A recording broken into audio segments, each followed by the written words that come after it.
Aussies పర్యటనలో వెన్ను గాయానికి గురైన Jasprit Bumrah upcoming ICC tourney champions trophy 2025 ఆడతాడా లేదా అనే విషయం ఆందోళనకు గురిచేస్తోంది. ఆస్ట్రేలియాతో సిడ్నీ వేదికగా జరిగిన 5వ టెస్టులో బుమ్రాకు వెన్ను నొప్పి తిరగబెట్టిన విషయం తెలిసిందే.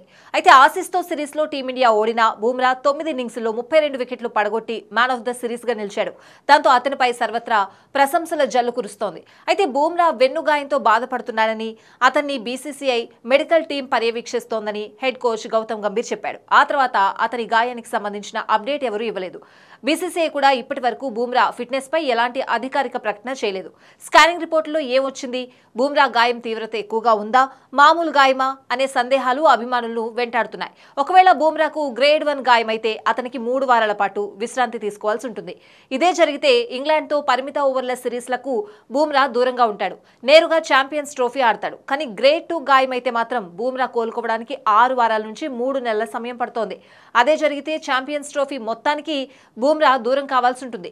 అదే జరిగితే టీమిండియాకు ఎదురుదెబ్బే.